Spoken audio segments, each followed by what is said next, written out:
When Trump won in 2024, one of the rallying cries among this collection of right-wing influencers was, release the Epstein files, release the Epstein files, release the Epstein files. Oops, now we're in charge of these organizations. And it puts the influencers in a tricky spot. And right out of the gate, it's a disaster on this issue. It's a disaster. And even the influencers are like, they don't know what to do. And so you have this big show at the White House with all these like dillweeds, and they have to do mea culpas like, oh shit, something happened. This was a disappointing release. Like it's the Switch 2 event. Like it's a Nintendo Direct. Maybe Trump, this guy who's like best friends with Epstein, maybe this guy should be questioned. Maybe our super shady daddy who has all these weird connections to Epstein and who was like on a bunch of these documents, maybe he has an active role in whatever cover-up we've been peddling. Hey folks, please like, comment, and subscribe, and make sure to check out my newsletter. Information is in the description. All right, let me get started with the Epstein stuff. So to paint you a big picture, right? Jeffrey Epstein is a financier. You guys know who he is, right? He's a very notorious criminal, and the allegations that pertain to Epstein go back like decades. His first arrest was sometime in like the 2000s. The charge at the time was something like child prostitution, something like that. And he got a sweetheart deal from a guy named Acosta, not Jim Acosta. I think his last name was Acosta, but who later ended up being Donald Trump's Secretary of Labor, I believe. And so he kind of went on by as a kind of open secret for a while in certain circles that he was committing all these atrocious, heinous acts, right? And there was reporting out of the Miami Herald, and some other people had this as their beat. And eventually there were some charges dropped during the first Trump administration. They arrested him, charged him, and basically were planning on prosecuting him with some heavy charges. A lot of the stuff is sealed. In addition to the criminal cases, there's a great deal of civil litigation, both as to him and to third parties, for which, you know, there are documents and stuff related to that. And Epstein then died under circumstances that even to like the normal lay person were like odd. It was just like everyone kind of had their eyes on him while this was happening in real time. People like in real time were like, don't let him out of your sight. Make sure that like this case is very important. And so this was like world news that everyone was keeping their eye on him. And then lo and behold, he killed himself. Some of the guards were apparently asleep. There's some like technical malfunctions. And this is me being as honest as possible, which is like, I don't know what happened. I honestly don't know what happened. I don't think that I have proof to show that there was a conspiracy to kill him. I certainly don't have any knowledge that any of the salacious rumors pertaining to other parties are true or false. And I don't know what occurred, whether there was a cover-up or not. But it was odd circumstances, to say the least. This Secretary of Labor under Trump was ultimately fired because of the connection there. Not because they found any malfeasance with respect to Epstein's death, but just the connection to the sweetheart deal thing spooked the Trump administration version 1. This incident, Epstein didn't kill himself meme, gained like explosion in the social media.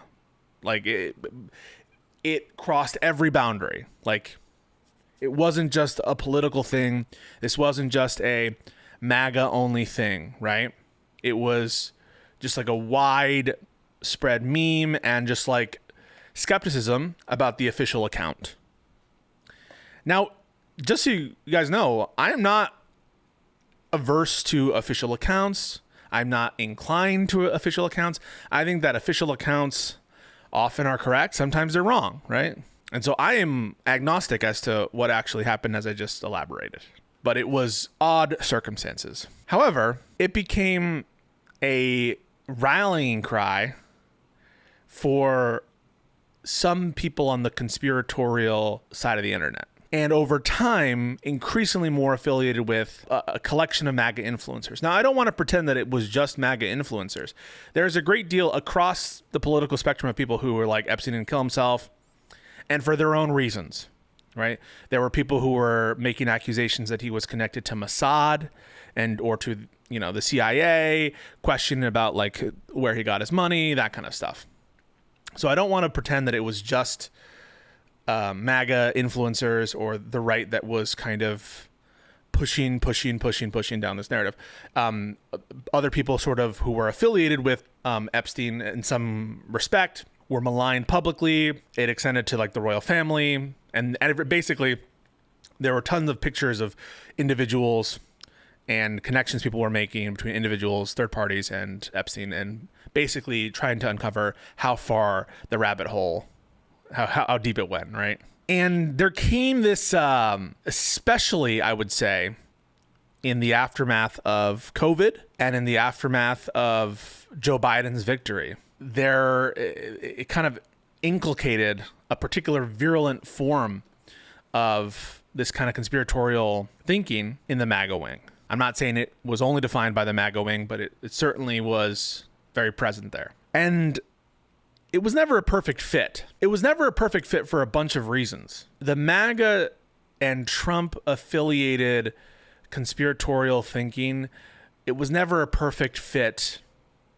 And part of the reason is because, of course, Donald Trump had a very open and notorious connection to Jeffrey Epstein. Donald Trump had been quoted saying things like, Jeffrey Epstein prefers him on the younger side. There's videos of Jeffrey Epstein and Donald Trump hanging out. Now, that's not an indictment of necessarily that Donald Trump was doing something untoward with Jeffrey Epstein, but it wasn't a perfect fit in that sense.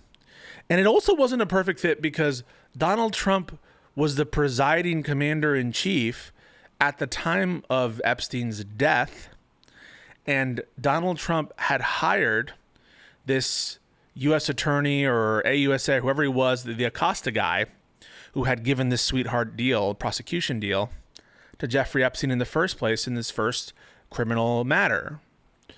And so there were some questions, right? Certainly Epstein had connections with some individuals who were more affiliated and associated with the left, but the connection to Trump was like very clear. And Trump was in charge of the Department of Justice when all of this shady stuff was going down, or allegedly shady stuff. When the suicide happened, the death happened, and when the prosecution was initiated, when all these things were sealed. But notwithstanding that, they were out of power.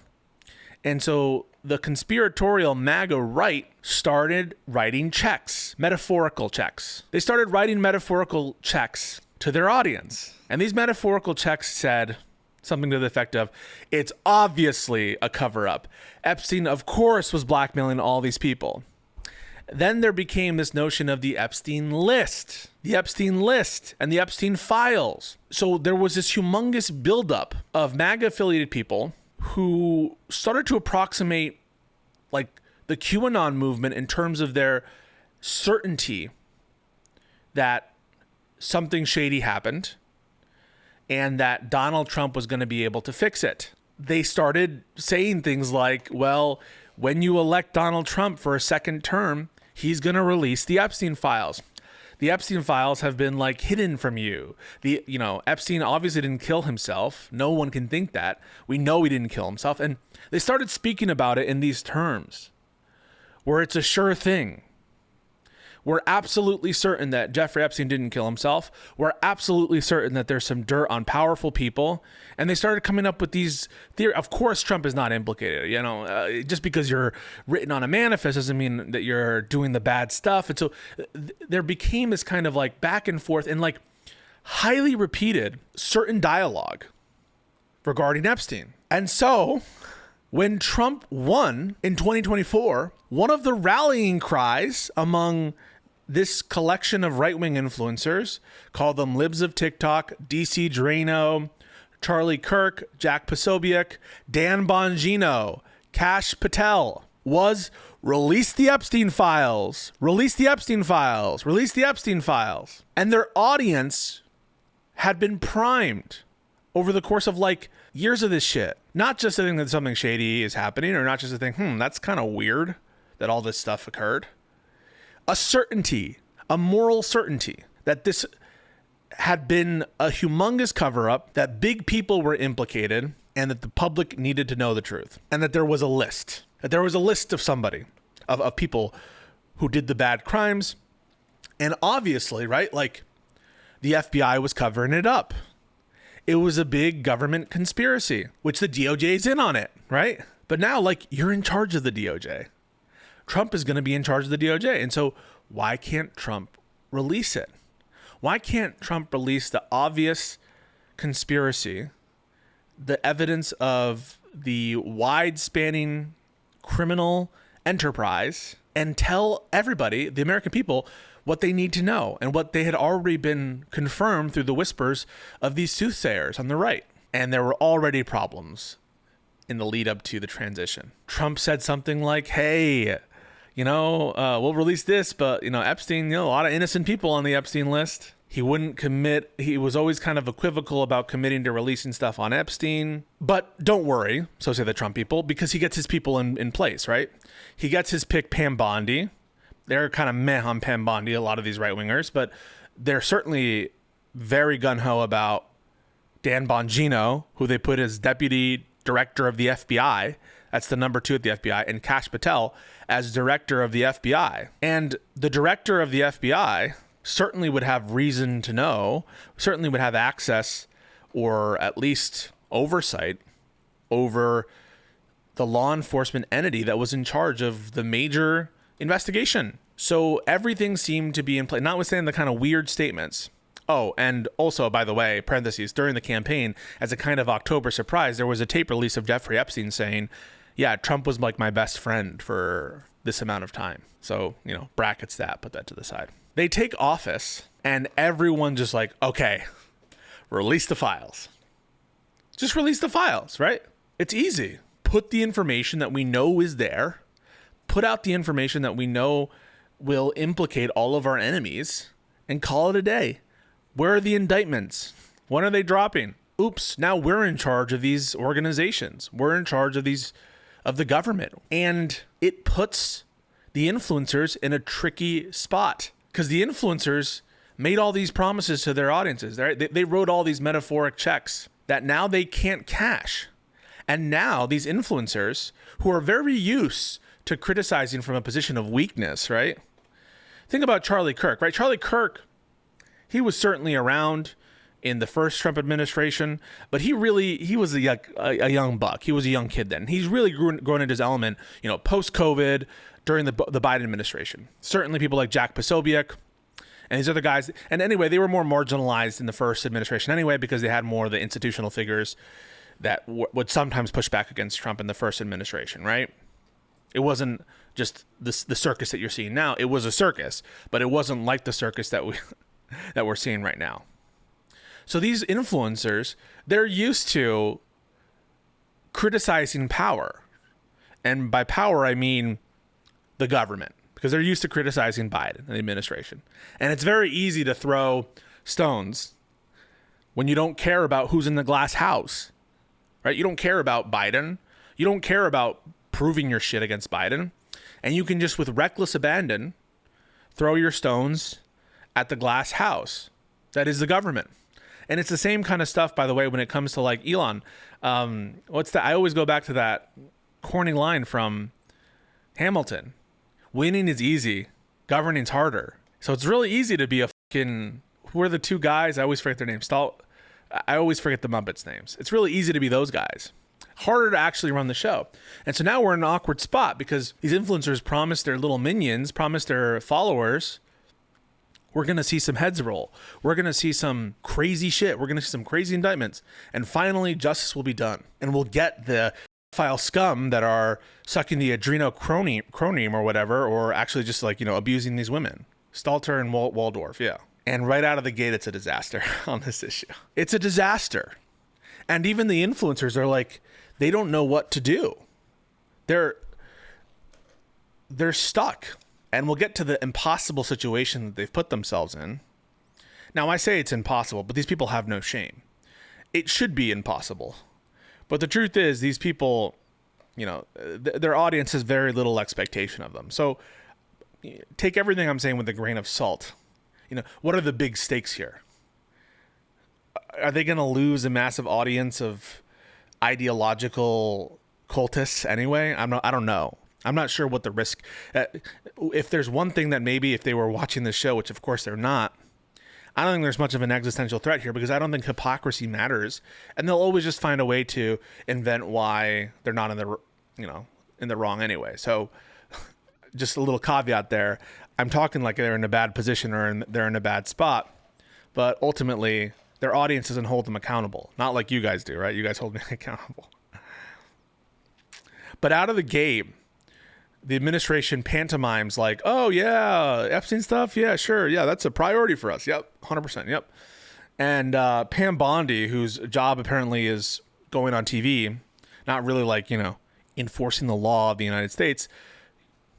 Cabin that right now. We'll look at the TikTok stuff in a second, because she's very much involved in these letters when it comes to like not enforcing the law. Pam Bondi's your gal. She's definitely really good at not enforcing the law, but she's also really good at not enforcing the law and going on TV. So, you know, she's on TV making promises like, yeah, oh, that Epstein stuff. Yeah. Looking at it right now. Definitely going to get to that. I have the list. The Epstein list is on my desk right now, and I'm reviewing it.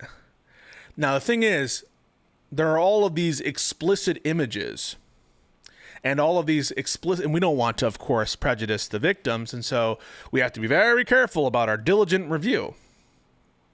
People are already sussed out. The audiences of these influencers are already like, wait, what? No one's asking for you to like give us images of children who have been abused. We want the names, damn it. We want the indictments. Asshole. That's what their audience is saying, right? They're like, what the fuck?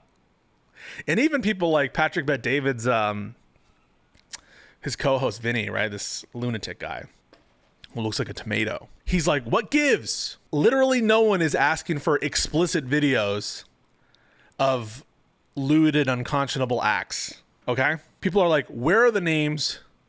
Where are the details of the people responsible for justice, right? Because they've been sold this bill of goods, that there is a there, that there's not just an underlying network of offenders, but that there's also a top-down conspiracy. And now the Trump administration is in charge for a second time. Why aren't they being forthcoming?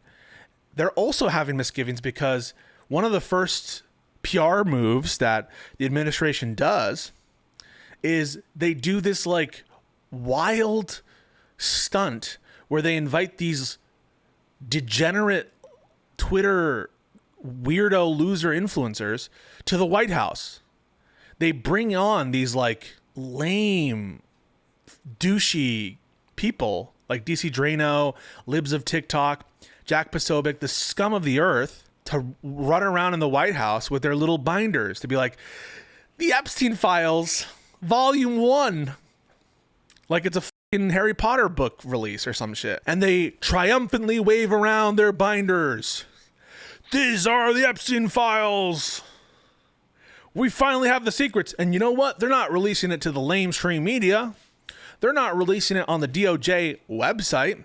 They're not dropping an indictment. They're giving it to these heads. So already people are like, huh? And then there becomes this like inner drama with the influencers, like who was invited to the Epstein premiere of the files? Who was, I think they called it Phase 1, right? Like it's a Marvel movie. And so there's like this internal like elementary school drama about who's invited, who's not invited, who had a picture, who had the binder, who didn't have the binder. It's just like a binder full of like hundreds of pages of documents. And lo and behold, it's all like shit that's exactly in the public record.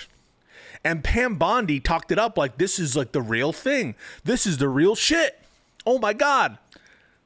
You guys wait till you get this release. And so they really hyped it up. They're like, oh my God, this is something big. And they just handed these binders to these heads to parade around. And once the digital versions came out, everyone kind of got the memo that, oh, this is all stuff we already know. This is like a big nothing burger. And they're like, where's the list? Where are the files? And then it becomes a kind of like metaphysical issue. It's like, well, there must be a list and there must be the files, right? Well, like what's in the document are some files, and there's like some things in these files that look like lists, but like, what is the Epstein list, right? What are the Epstein files? It's, as a concept, not even like a defined or coherent thing. It's some vague notion of the good stuff. That's basically what people have. They have atomized, or I should say, in their head, there's this notion of El Dorado version of the goods. And that's what the Epstein files are, or the Epstein list is. Now, in purely just like physical materialist terms, what are the Epstein files? They're just like a bunch of stuff, ones and zeros, binaries, and a bunch of papers that exists in file cabinets and in hard drives and in evidence containers somewhere in the Department of Justice and in various different buildings. These concepts of the Epstein list and the Epstein files took on a meaning separate from like the normal usage of those terms to mean like the good stuff, right? This is where all of the incriminating stuff is. And so anything that's not that, right? Anything that's not stuff that's good is by definition not the Epstein list, right? Anything that isn't what we want to see aren't the Epstein files. And so now we get into this like, oh shit moment. Like, imagine that there's nothing there, right? Imagine this is all just like the official story is completely accurate and everything is as it is, right? Now, the audiences are never going to accept anything that doesn't fit their preconceived notion of what is like, should be there. They're never going to accept that as being the Epstein list. Thank you so much for the membership, right? Because the Epstein list and the Epstein files, these concepts, are defined by them containing the goods. So imagine that there is no like huge bombshell for other third parties or a huge, paradigm shifting revelation contained within the scattered documents of the Epstein folder. Then they're never going to accept it. They're going to be like, where's the Epstein list, right? And you're like, but I just gave you everything I had, or I just gave you everything I can release you. We'll get back to that problem in a second. But just have a sense of what these concepts mean to these various audiences. They are defined by what they're expecting to see in them. And what they're expecting to see in them is what they were told was in them. And who told them what was in those files? Dan Bongino, Kash Patel, Jack Posobiec, Charlie Kirk, all of these people, and including, by the way, the Groypers as well, who think it's all a Mossad plot and who think it's all Israel. Anything that's not that will not be accepted. And so you have this big show at the White House with all these like dillweeds, and they have to do mea culpas like, oh shit, something happened. Like, this was a disappointing release. Like it's the Switch 2 event. Like it's a Nintendo Direct. Okay? They go on and they talk about how, and it's always this way whenever they're criticizing anything related to Trump or his people, right? It's like the release could have been better. Like it was the buildup. I still have faith in them. And so the way they critiqued it was very different than the way they critiqued the Epstein shenanigans pre-Trump second term, right? The way they critiqued it pre-Trump second term was absolute corruption. Why don't we have it yet? The fact that we don't have it yet is an indictment against our entire justice system. It's an indictment against the FBI. But now that when they're running the show, when they're in charge of the intelligence agencies, now it's like, that's so puzzling. Why would they build us up? Like, why would they do this big fanfare? And for them, really, their critiques have to do more with like the fanfare and the buildup and the letdown than it does with like the fundamentals. No one's stopping to consider like, hey, maybe we were like liars and we were wrong this entire time. Or, hey, maybe Trump, this guy who's like best friends with Epstein and is being and acting very weird about Epstein, and who was the president when Epstein died, and also like is on video with Epstein and has quoted saying Epstein likes him young. Maybe this guy should be questioned. right? Those two things don't seem to click. That either A, we're very credulous assholes who don't care about what we peddle to our very, very credulous audience, or maybe our super shady daddy who has all these weird connections to Epstein and who was like on a bunch of these documents, maybe he has an active role in whatever cover up we've been peddling. Those things don't seem to dawn on them. They don't seem to have a second of reflection. Now, the truth is, I think that they're more malicious than that, right? I don't think that they're just these like bumbling idiots. I think that they're malicious liars. I do think that. And I'm going to assume they are that until some of them probably are too dumb to be malicious liars and believe their own thing, right? But anyway, that's their kind of reaction to the press stuff. And the administration, check this out, has the lamest fucking excuse of all time for why these files are a disappointment. Because you can't, there's actually not a good way to explain why Pam Bondi thought that what she was doing would satisfy anybody, right? Like, Pam Bondi must be the dumbest attorney general we've ever had. I would definitely put her in the running. Certainly as one of the most corrupt we've ever had. They released a statement like, these people in the SDNY, these Manhattan FBI agents, these field agents, they're holding out on us, right? They have the goods, right? They have the Epstein files. They have the list. And so their whole excuse is, oh, like, they have the paperwork over there. Don't worry about it. The paperwork's over there. Like, maybe they're holding out on us, and so it's not our fault. And so it's always passing the buck, and now they're passing the buck to the working man, the working FBI agent. Very cool, right? But like a super lame excuse that doesn't actually explain the press event kind of implication, which was, this is a huge bombshell that we're about to drop. And some of the influencers buy it. They're like, you know what? It's those goddamn field office FBI agents, those communists. Those communists are hiding the files in New York, and Kash Patel needs to go down there and really get them. So they're either pantomiming for their audience, or they're so stupid that they're actually buying the drivel that the administration is like peddling to them and to the rest of the country, which is like a cover up for the very obvious PR nightmare that they generated because they're so out of touch with their own crazies. By the way, all of this is happening while the government is getting completely fucked over by Doge, and we're like canceling climate research and canceling cancer research and like stopping giving any aid to people for schools and shit, and like destroying the CFPB and the Department of Education. So like all of this is happening while the government is being destroyed in all the worst ways possible and made like basically so much more inefficient, and all the corruption. Like you basically have to take a step back and realize the priorities of these influencers. While all this horrible shit is happening to your country, to your country's prestige, to your country's institutions, to like all the shit, they're worried about their little like pet issue that they've created for themselves and where they've kind of boxed themselves into a hole. Now, the upside for people like me is I know it's a very sensitive issue for these people and that they've kind of boxed themselves into a corner.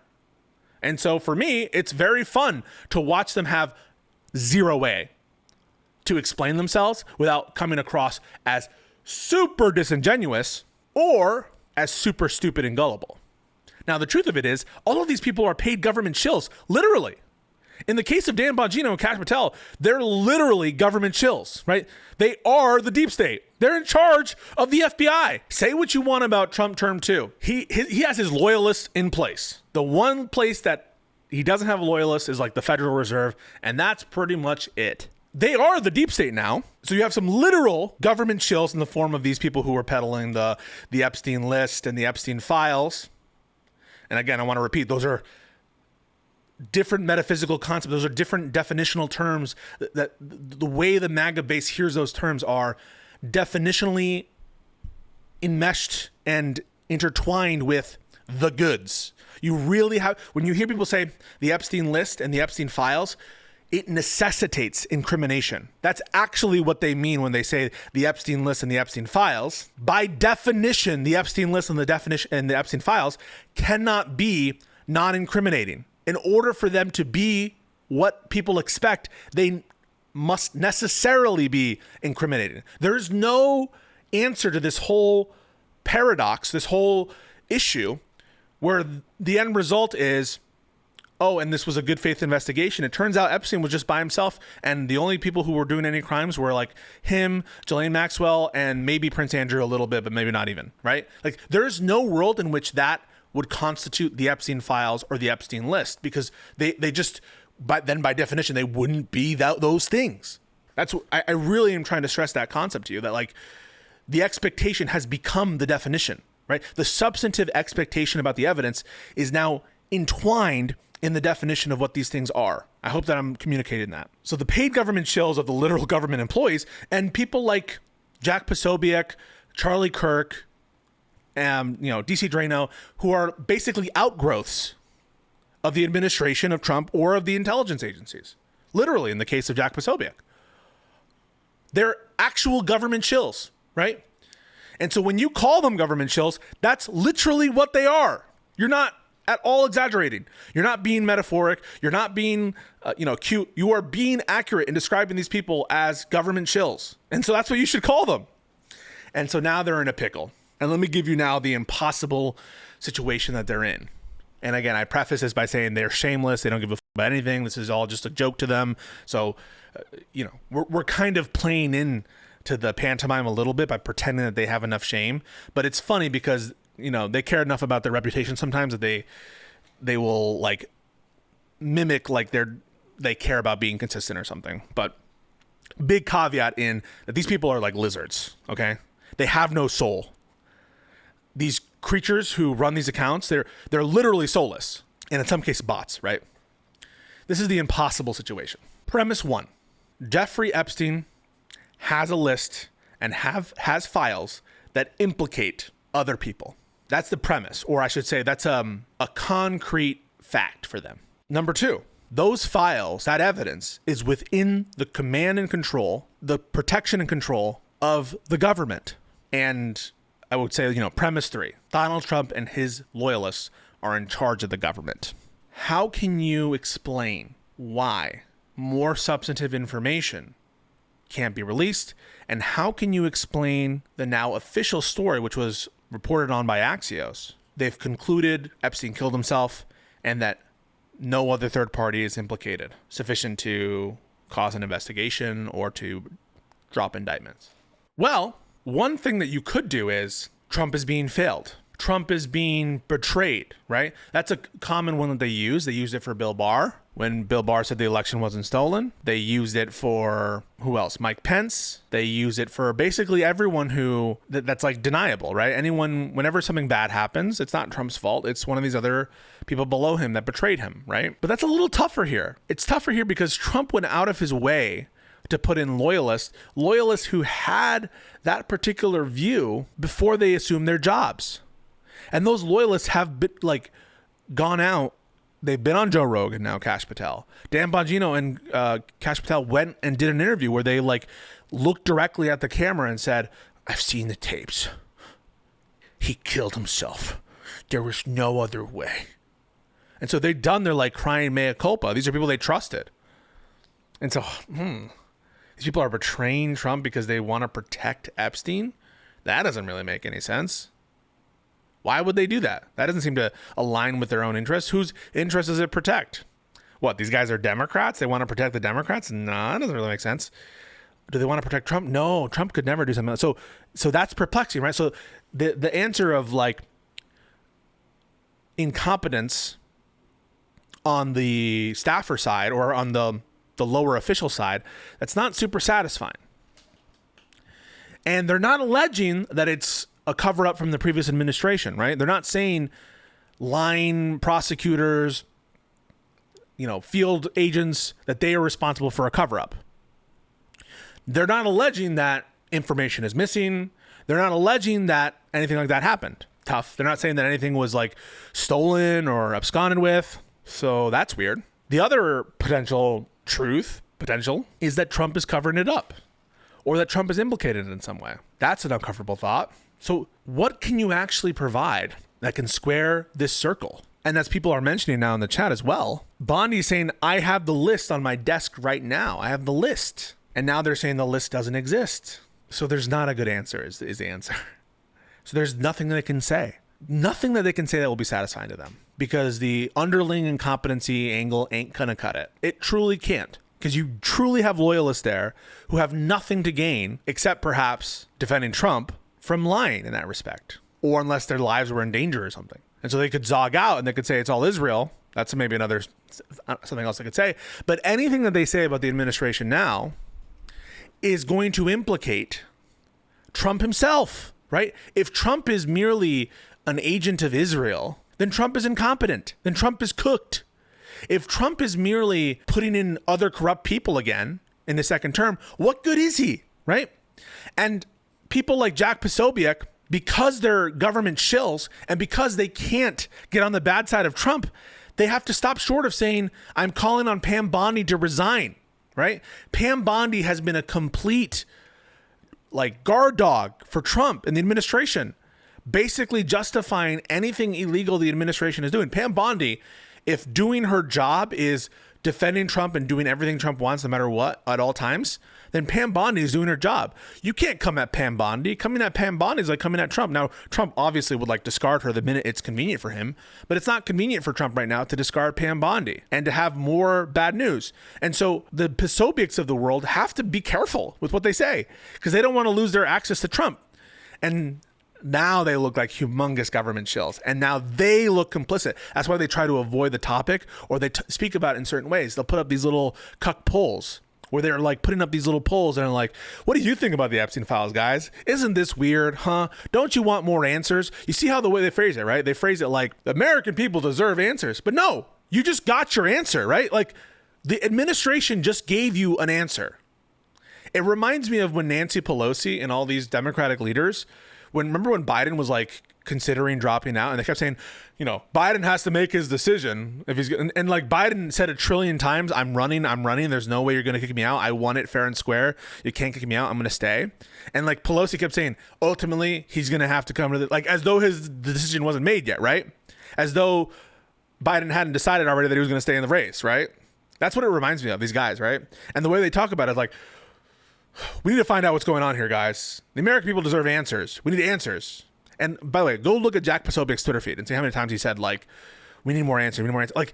The government just gave you your answer, dude. The government just released a bunch of information. And that information is, there is no list. He killed himself. Nothing to see here. Those are your answers. That's what Trump told you.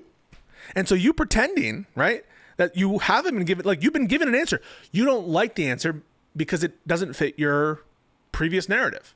But you can't come out and say Pam Bondi needs to resign, because then you make an enemy of the administration and you're a government shill. So what are you to do? And it's so delicious seeing them being hoisted by their own petard. What does Josiah say? Hoisted by your own something. It's delicious watching them have to sit in the conspiratorial soup that they've created for themselves. Petard. Okay, cool. And I'm just having a great time with that, because there's no good answer. There is no good answer. And I should actually read, you should be very careful. Some of the language in this letter, I'll read the letter for you. Maybe I'll even be able to show it to you. One sec. As part of our commitment to transparency, the Department of Justice and the Federal Bureau of Investigation have conducted an exhaustive review of investigative holdings related to Jeffrey Epstein. To ensure that the review was thorough, the FBI conducted digital searches of its databases, hard drives, and network drives, as well as physical searches of squad areas, locked cabinets, desks, closets, and other areas where responsive material may have been stored. These searches uncovered a significant amount of material, including more than 300 gigabytes of data and physical evidence. By the way, 300 gigabytes isn't that much, guys. A high-def movie, that can be 60 gigs, all right? So I'm not that impressed with 300 gigabytes, okay? The files related to Epstein include a large volume of images of Epstein, images and videos of victims who are either minors or appear to be minors, and over 10,000 downloaded videos and images of illegal material and other pornography. Notice what isn't said there, right? What isn't said there is there are no other videos of third parties there. So notice what is said and notice what is not said, right? Teams of agents, analysts, attorneys, and privacy and civil liberties experts. By the way, I don't have any confidence in the experts you guys are hiring for privacy and civil liberties, just being honest. Comb through the digital and documentary evidence with the aim of providing as much information as possible to the public while simultaneously protecting victims. Much of the material is subject to court-ordered sealing. Oh, so now you care about court orders, right? Only a fraction of this material would have been aired publicly had Epstein gone to trial, as the seal served only to protect victims and did not expose any additional third parties to allegations of illegal wrongdoing. Let me read that again. Much of this material is subject to court-ordered sealing. Only a fraction of this material that is to say, of the tons of material that we have gathered, only a fraction of this material would have been aired publicly had Epstein gone to trial. Okay. I mean, I assume that that's true of any trial, right? You're not going to have even close to a majority of what you have in a trial, right? Only a fraction of the material would have been aired publicly, as the seal served only to protect victims and did not expose any additional third parties to allegations of illegal wrongdoing. Why would a seal expose third parties to allegations of illegal wrongdoing? Now, if you're saying maybe there's a sealed indictment somewhere, maybe that's what they're clarifying here. But the language here is very particular, right? Like, the seal didn't expose third parties to allegations of illegal wrongdoing. That's short of you saying that there is no evidence of third parties and illegal wrongdoing, right? You saying that the seal did not expose third parties to allegations of illegal wrongdoing isn't saying the evidence doesn't show illegal wrongdoing by third parties. So notice the crafty wordsmanship here. Through this review, we found no basis to revisit the disclosure of this material, and we will not permit the release of child pornography. Literally, no one is asking you to produce the videos of sex crimes. Literally nobody. And it's so telling. By the way, every time the Trump administration does this, they have to do the straw man. They can't just say it in like a regular way. They have to be like, everyone's asking for us, and we will take a very principled stance against releasing pornography. I'm like, dude, zero people ask you for this, right?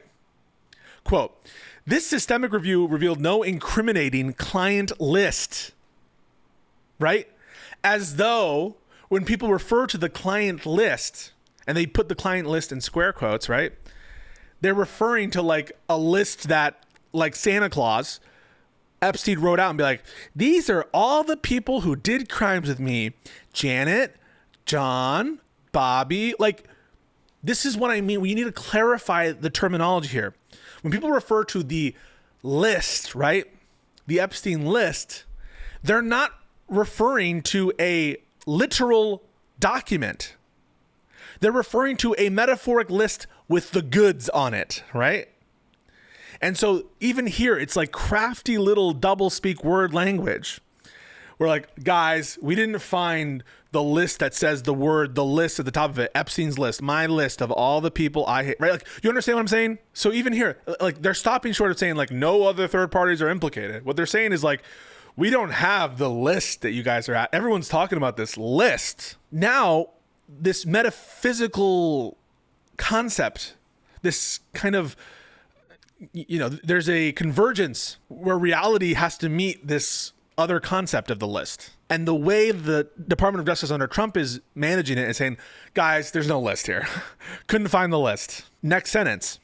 There was also no credible evidence found that Epstein blackmailed prominent individuals as part of his actions. That's not necessarily the allegation. The allegation isn't necessarily that he blackmailed people.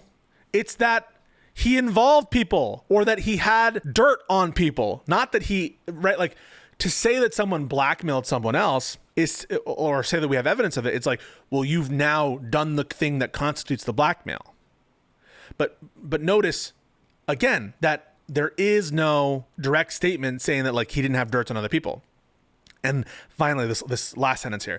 We did not uncover evidence that could predicate an investigation against uncharged third parties. Super chat. Is it more likely that DOJ is lying about the list or that the list has been destroyed?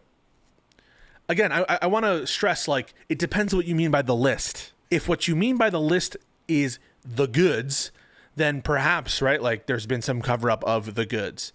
If you mean a literal incriminating list, where was there ever evidence that there was like a literal incriminating list? That is to say, where, you know, Susan and, Wallace and all these people are written down. And check this last sentence I just read. We did not uncover evidence that could predicate investigation against uncharged third parties. We did not uncover evidence that could predicate an investigation against uncharged third parties. Notice again what that is saying, like stopping short of. They're not being transparent about who is on, like who of the third parties appears most in these lists, whether or not they're basically saying that under our own standards, we haven't found evidence for our own standards to predicate an investigation. But that's all discretion, right? Like that's just telling you to believe the government, right? So it isn't actually moving anybody who already believes the government is lying, because it's just counting on you to rely on the investigatory discretion of the administration or government that you already believe to be corrupt. You know what I'm saying? From the South Side says, if Dems regain power and refuse to criminally investigate Trump administration because of civility politics. Yeah, no, we definitely need to do that. Not because of political investigations, but because there actually is a bunch of like criminal stuff that Trump has done, in my opinion. Anyway, that's what I mean. It's like, this is carefully worded, in my opinion, not to be this kind of blanket, there is no third party there. We didn't find the list. We didn't find direct evidence of blackmail. We didn't uncover evidence that could justify or predicate an investigation against other people under our own standards. Consistent with prior disclosures, this review confirmed that Epstein harmed over 1,000 victims. And people are already like, a lot of problems with that already. First of which is, Pam Bodney said that there was a list on her desk. She said that she was reviewing the list. And so, to the extent that there has ever been confirmation of a list, it was Pam Bondi saying, I'm looking at the list right now as I'm speaking to you, or it's on my desk. I just need to go back there and review it, on Fox News. So that's one issue. And then again, the fact that this is a 2-page letter, and we'll get to the other parts of it real quick. It's not a special counsel. It's not a list of other this is never going to satisfy anybody. And they must have known that when they released it. And then this part about over 1,000 victims. Wait a second. So over 1,000 victims and no one else is involved? Just Jeffrey Epstein, just Maxwell, and maybe, what about Prince Andrew? What about so it's just him? It was just him this whole time and her? That was it? I'm not saying that I know for certain it goes past them, but you can understand why that will rustle the jimmies of the crazies. Each suffered unique trauma, again, citing to the trauma of the victims. Sensitive information related to these victims is intertwined throughout the materials. This includes specific details such as victim names and likenesses, physical descriptions, places of birth, associations, and employment history. One of our highest priorities is combating exploitation and bringing justice to victims. Perpetuating unfounded theories about Epstein serves neither of those ends.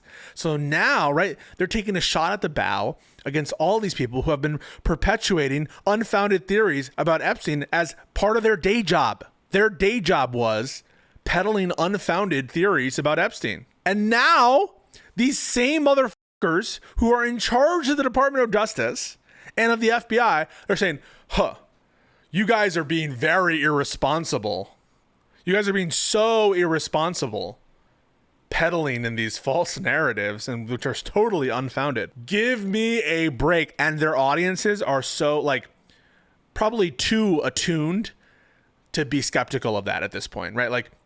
They have been too trained to not listen to the government, even when the government's like, hey, you should probably get out of this hurricane zone, or hey, maybe we should take the vaccine. The audiences are already not their audiences, right? They're very not inclined to hear the message of, yeah, just believe the government, bro. That's why I think one of the strongest angles for these people is always to be you're just a government shill. You trust the government. No matter, I think that's a very strong angle to take on some of these people. But yeah, no, no one believes the government. That's the whole problem. The whole point of transparency on this case specifically is because it's of such a unique public interest, the thought, I'm sure, would come across hey, this could have some prejudicial effect on victims for sure. Maybe redact their names maybe just redact their names and tell us who did the thing, right?